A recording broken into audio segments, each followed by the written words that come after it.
Magandang araw sa iyo ay.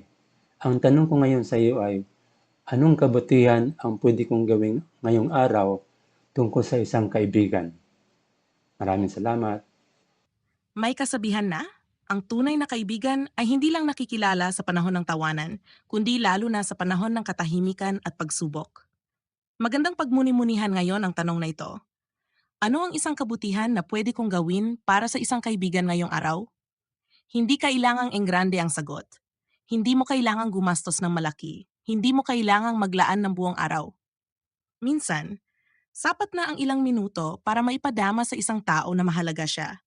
Isipin mo sandali, may kaibigan ka bang matagal mo nang hindi nakakausap? May kaibigan ka bang laging ikaw ang tinutulungan noon, pero matagal mo nang hindi nakukumusta? May kaibigan ka bang palaging masayahin, pero baka sa likod ng kanyang ngiti ay may dinadala palang mabigat? Maraming tao ang mukhang okay sa social media, pero hindi natin alam kung ano ang laban na kinakaharap nila kapag pinatay na nila ang kanilang cellphone. Kaya ang unang kabutihan na pwede mong gawin ngayon ay napakasimple. Kumustahin mo siya. Hindi yung hilang, hindi rin yung scene lang. Subukan mong sabihin na alala kita. Kumusta ka na talaga?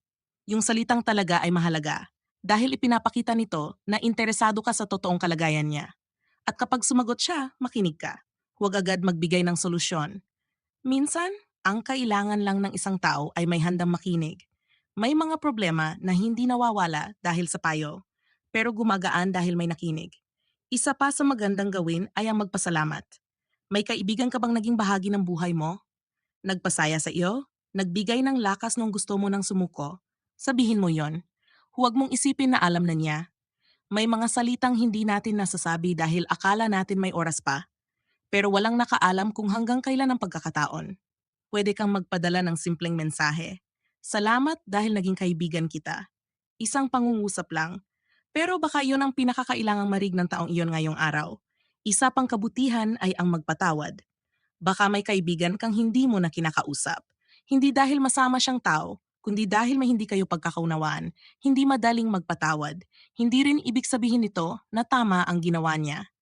Pero ang pagpapatawad ay regalo rin sa sarili. Dahil kapag matagal tayong may kinikim-kim na sama ng loob, tayo rin ang napapagod. Hindi kailangang bumalik agad ang dating samahan. Pero pwede kang magsimula sa pagbitaw ng galit.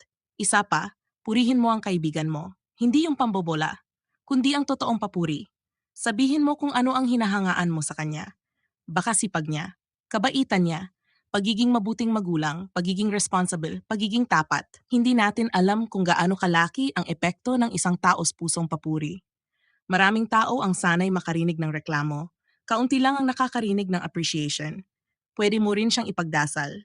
Kahit hindi niya alam, sabihin mo lang sa iyong panalangin, Panginoon, ingatan mo ang aking kaibigan. Bigyan mo siya ng lakas, kapayapaan at pag-asa. Hindi man niya marinig ang panalangin iyon, pero maaring iyon ang isa sa pinakamagandang regalo na may bibigay mo.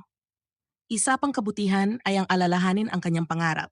Kapag nag-uusap kayo, hindi puro tungkol sa sarili mo. Tanungin mo rin siya, kamusta na yung pangarap mo? May tutulong ba ako? Hindi mo kailangang ikaw ang gumawa ng lahat. Baka sapat na ang pag-share ng opportunity, pag-refer sa isang trabaho, pagpapakilala sa tamang tao, pagbibigay ng impormasyon. Minsan, ang kabutihan ay nagiging tulay para sa tagumpay ng iba. At kung ang kaibigan mo ay dumaraan sa mabigat na panahon, huwag mo siyang piliting maging masaya agad. Huwag agad sabihin, okay lang yan. Move on ka na. May dahilan ng lahat. Minsan, mas makabuluhan ng simpleng, nandito lang ako kung kailangan mo ng makakausap. Napakalaking bagay na maramdaman ng isang tao na hindi siya nag-iisa. At kung masaya naman ang kaibigan mo, ay celebrate mo ang tagumpay niya. Hindi kompetisyon ang pagkakaibigan. Kapag umangat siya, hindi ibig sabihin na bumaba ka. Matutong magsaya sa tagumpay ng iba. Doon nasusubok ang tunay na pagkakaibigan. May isa pang kabutihan na madalas nating nakakalimutan, ang pagiging present.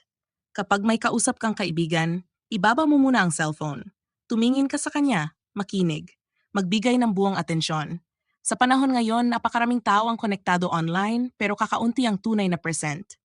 Ang buong atensyon ay isa sa pinakamahalagang regalong maibibigay mo. At panghuli, isipin mo ito. Kung ikaw ang kaibigan mo, anong kabutihan ang gusto mong gawin sa iyo? Gusto mo bang may kumustang totoo? May makinig? May umalala? May magpasalamat, may magdasal para sa iyo, may magsabi na mahalaga ka. Kung iyon ang gusto mong matanggap, baka yun din ang dapat mong ibigay. Dahil madalas, ang kabutihang ibinibigay natin ay bumabalik sa atin sa paraang hindi natin inaasahan. Kaya bago matapos ang araw na ito, pumili ka ng isang kaibigan. Hindi 5, hindi 10, isa lang.